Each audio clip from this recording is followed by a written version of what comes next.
I suppose he might have lived with her if he'd wanted to, but his house was full of students and he worked at odd hours, so he didn't really keep his mistress or his children in the house where he lived. Despite these complications, Galileo thrived in the free air of Padua, becoming an ambitious scholar. Always fascinated by new devices, Galileo heard that a craftsman from the Netherlands had found a new use for common eyeglass lenses. The first telescope to reach Venice was a toy, a novelty, built to amuse partygoers. Spectacles, compared to telescopes, are very low tech, but they had been around for several hundred years. It was only when lenses became available in certain range of strengths that one could take the weakest convex lens and combine it with the strongest concave lens and get an appreciable magnifying effect. Galileo set out to turn the Dutchman's toy into a useful device. Hearing reports of a new invention from a lens maker in Holland, I determined to fashion a device for myself and was able to make considerable improvements in it. Galileo realized that spectacle makers could not give him the lenses that he needed in order to make this device more powerful. They just weren't good enough, and they weren't the right strength. And so, in order to improve the instrument, he had to teach himself to grind lenses. And that is extremely difficult, and it certainly was in 1610. At first, Galileo was only interested in the optics of the telescope. With his improved lenses, he increased its power tenfold. But his lenses did more than magnify. By reshaping these pieces of glass, Galileo would eventually reshape our view of the world. With his telescope, Galileo first set out to make some money.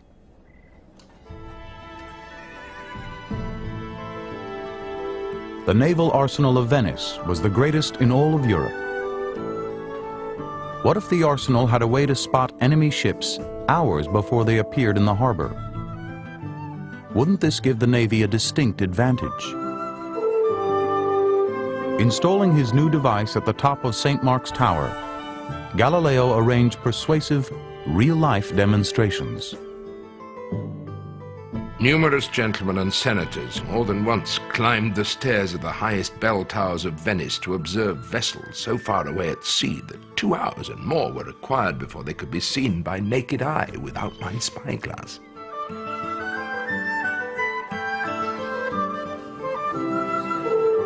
From within the Venetian Senate came a handsome order for Galileo to supply the arsenal with spyglasses. Galileo was given a generous lifetime salary for his service to the Republic. Part scientist and part self-promoter, for now, his future seemed bright. But soon, his telescope would launch a dispute which would threaten to destroy its creator.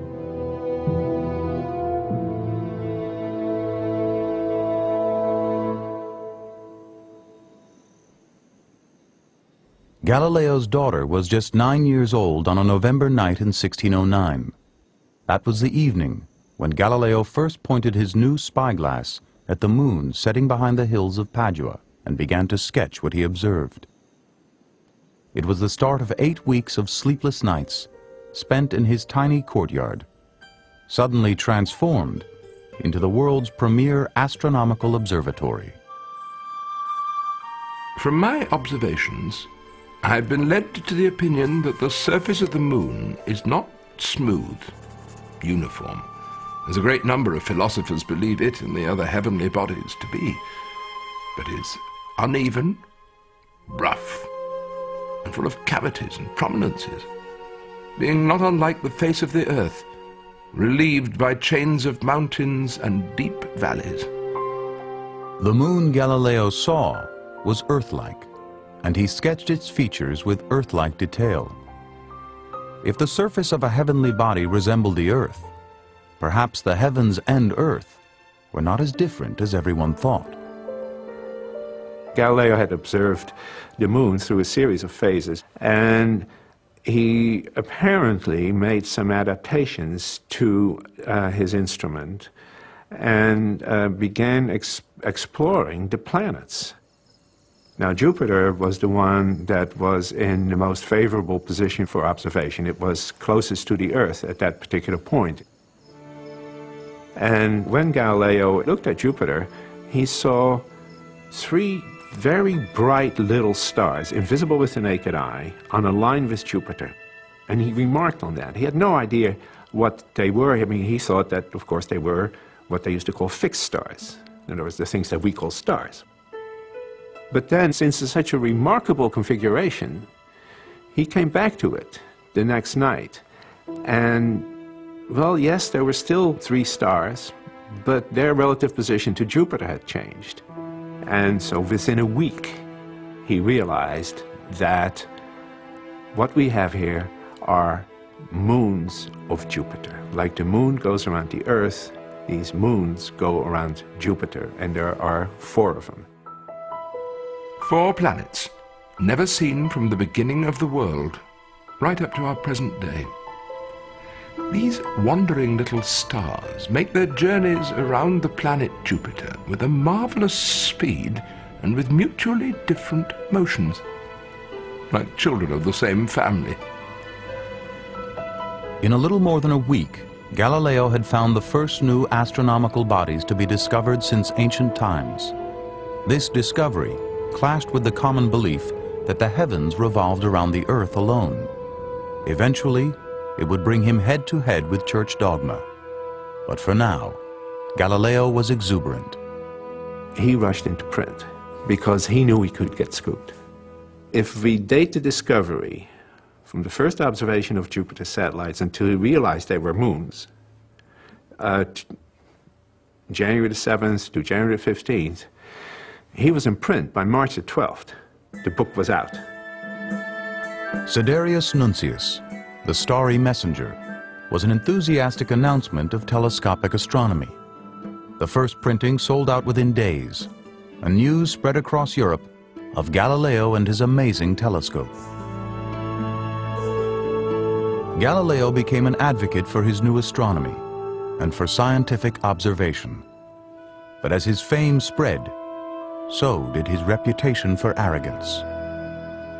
Sir, your ignorance of astronomy confounds me. I think if you spat on the ground, you'd see a new star in the shine of your own saliva.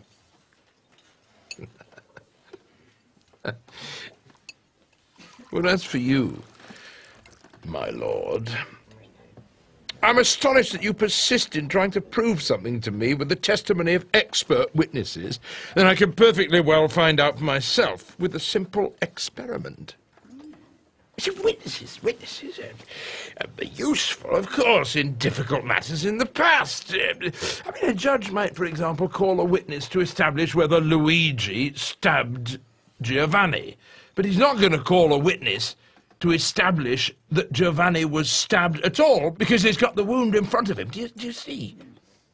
He could see it with his own eyes. Modesty never came easily to the young professor. I render grace to God that it has pleased him to make me alone the first observer of an admirable thing kept hidden all these ages. By making the invisible now visible, the telescope was starting to revolutionize astronomy. From ancient times, astronomers had tried to account for the observed motions of heavenly bodies by assuming that they were attached to transparent crystal spheres, rotating sphere within sphere.